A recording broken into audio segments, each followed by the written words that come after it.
Class 11 semester 2 chapter 5 আর একটা 4 নম্বরের question. ভারতীয় সংবিধানে লিপিবদ্ধ ধর্মীয় স্বাধীনতার অধিকার। এখানে ধর্মীয় স্বাধীনতার অধিকার জায়গা সেখানে অধিকার হয়ে গেছে। এটা একটু কারেকশন করে নেবে তোমরা। তো ধর্মীয় স্বাধীনতার অধিকার 25 থেকে 28 নম্বর ধারায় আলোচনা করা হয়েছে ভারতের সংবিধানে। এই ধর্ম জিনিসটা কি সেইটা প্রথমে একটু ভূমিকা হিসাবে তোমাদের লিখতে হবে। তো ভারতবর্ষে কারা বাস করে? হিন্দু, মুসলমান, খ্রিস্টান, বৌদ্ধ, পার্সি এরা হচ্ছে ভারতবর্ষে অনেকদিন ধরে বাস করে আসছে।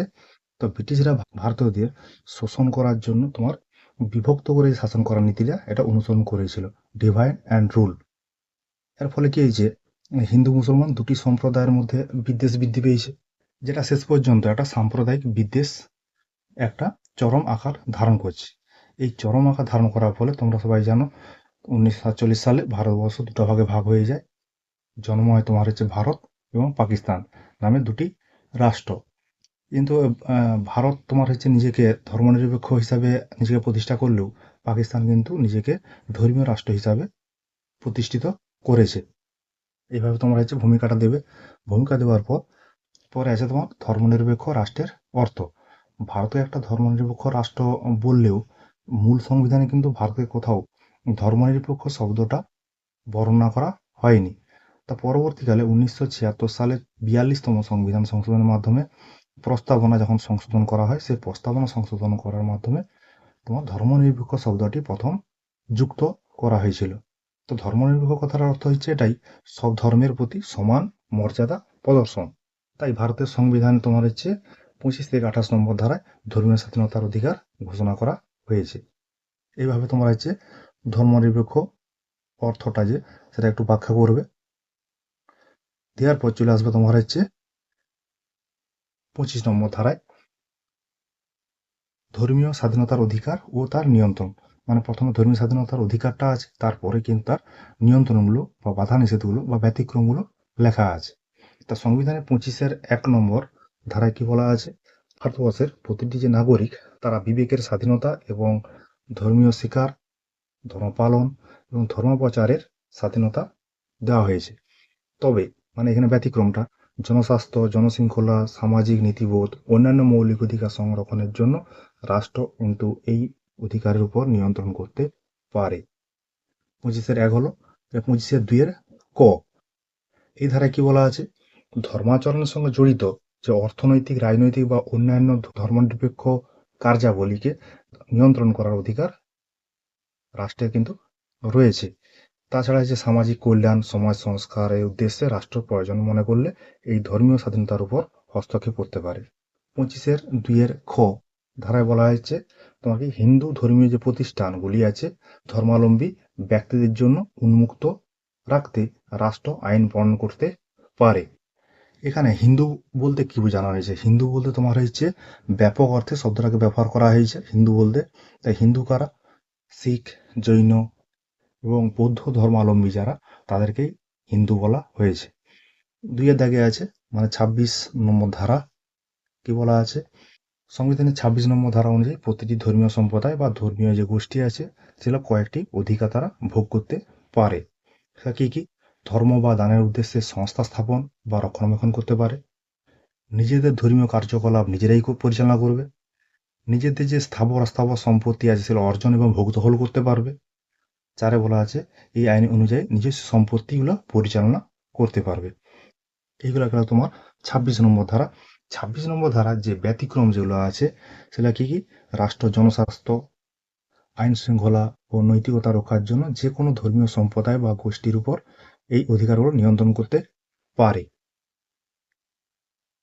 27 দাগে কি আছে, 27 দাগের যে পয়েন্ট আছে সেটা হচ্ছে কর আদায় সংক্রান্ত বিধিনিষেধ। সংবিধানের 27 নম্বর ধারায় ঘোষণা করা হয়েছে যে যে কোনো বিশেষ ধর্ম বা ধর্ম সম্প্রদায়ের সম্প্রসারণ বা রক্ষণাবেক্ষণের জন্য কোনো ব্যক্তিকে কর প্রদান করতে বাধ্য করবে না রাষ্ট্র। কিন্তু মন্দির দর্শন, দেব পূজা ইত্যাদি ব্যাপারে রাষ্ট্র কর ধার্য করার পরিবর্তে তারা কি করে, বৃত্তি বা অনুদান ধার্য করে সংবিধানে এই বাধা নিষেধটাকে এড়িয়ে যেতে পারে। মানে বলছে ধর্ম সংক্রান্ত কর প্রদান করতে হবে না, কিন্তু কর না দিলে কি হচ্ছে, রাষ্ট্র কি বলছে যে বৃত্তি বা অনুদান সংগ্রহ করতে পারে রাষ্ট্র। তবে ব্যতিক্রমটা এরকম, 27 নম্বর ধারার যে মন্দির দর্শন, দেব পূজা ইত্যাদি ব্যাপারে রাষ্ট্র কর ধার্য করার পরিবর্তে কি করতে পারে, তোমার হচ্ছে বৃত্তি বা অনুদান ধার্য করার মাধ্যমে সংবিধানের এই যে ধারাটাকে এটাকে এড়িয়ে যেতে পারে। 4 দাগের পয়েন্ট আছে শিক্ষা প্রতিষ্ঠানে ধর্ম শিক্ষা বিধিনিষেধ। সংবিধানের 28 নম্বর ধারায় কি বলা আছে, সংবিধান 28-এর 1 নম্বর ধারায় বলা আছে তোমার হচ্ছে যেসব শিক্ষা প্রতিষ্ঠান পুরোপুরি সরকারি সাহায্যে পরিচালিত হয় সেখানে তোমার ধর্ম শিক্ষা দেওয়া যাবে না। 2-এ কি আছে, 2-এ আছে সরকার কর্তৃক স্বীকৃত বা আংশিক সরকারি অর্থে পরিচালিত যেসব শিক্ষা প্রতিষ্ঠানগুলো আছে সেখানে শিক্ষার্থীর ইচ্ছার বিরুদ্ধে বা অপ্রাপ্ত বয়স্ক যেসব শিক্ষার্থী আছে, না মানে যাদের 18 বছর এখনো হয়নি, তাদের অভিভাবকের অনুমতি ছাড়া ধর্ম শিক্ষা দেওয়া যাবে না। এটা গেল 28-এর 1 এবং 2। তারপর আছে সম্পূর্ণ বেসরকারি প্রতিষ্ঠানগুলোতে অবশ্য ধর্ম শিক্ষা দেওয়া যাবে কিনা সেরকম কোনো বাধা নিষেধ আরোপ করা হয়নি। তো বলা হয়েছে যে রাষ্ট্র দ্বারা পরিচালিত হলেও কোনো দাতা বা অছির উইলে ধর্ম বিষয়ক যদি শিক্ষাদানের কথা বলা থাকে তাহলে সেক্ষেত্রে বেসরকারি প্রতিষ্ঠানগুলোতে ধর্ম শিক্ষা দেওয়া যেতে পারে। এখানে সরকার স্বীকৃত বা আংশিক সরকারি অর্থ বলতে যে তোমরা যেসব স্কুলগুলোতে পড়ো সেগুলো হচ্ছে আংশিক এবং সরকার কর্তৃক স্বীকৃত সেসব স্কুল। এখানে কিন্তু তোমাদের যে অভিভাবক আছে তাদের অনুমতি ছাড়া ধর্ম শিক্ষা দেওয়া যাবে না। কোনো স্কুলে কিন্তু কোনো রকম ভাবে তোমার হিন্দু ধর্ম, মুসলিম ধর্ম, শিখ, জৈন এই ধর্ম সংক্রান্ত ব্যাপারে কিন্তু কোনো রকম কোনো আলোচনা সভা হয় না।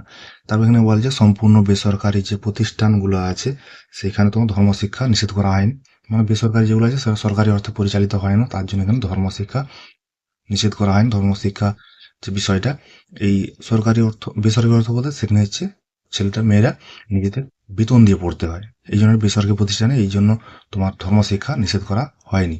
তবে ওই যে জায়গাটা যে জায়গায় স্কুল হয়েছে সেই জায়গায় যদি কোনো দাতা বা অছি দান করে থাকে তাহলে তার উইলে যদি লেখা থাকে যে ধর্ম শিক্ষা দেওয়া যেতে পারে তবে কিন্তু সেই শিক্ষা প্রতিষ্ঠানে ধর্ম শিক্ষা দেওয়া যেতে পারে।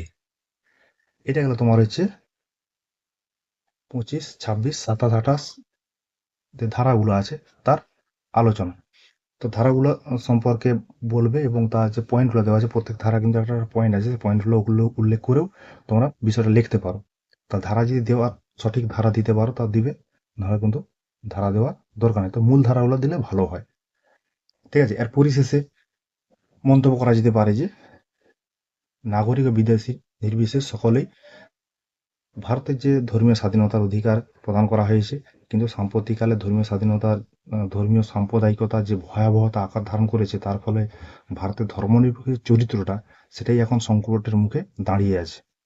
যেমন অযোধ্যার রাম জন্মভূমি, বাবরি মসজিদ বিরোধ কেন্দ্র করে তো হিন্দু মুসলমান মধ্যে যে সাম্প্রদায়িক দল এবং সংগঠনগুলি আছে তারা কিন্তু হিংসায় মেতে উঠেছিল।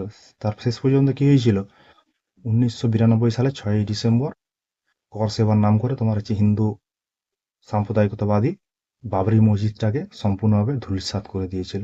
এভাবে অনেক উদাহরণ আছে। এইভাবে তোমরা হচ্ছে লিখবে, এটা হচ্ছে ছোট অনেকটাই অন্যান্য প্রশ্নের থেকে ছোট, ঠিক করে লেখার চেষ্টা করবে, একবার দুবার পড়বে, এটা থেকে করলেও হবে না, তোমরা যদি বই থেকে পাও বই থেকে করলেও কোনো অসুবিধা নেই।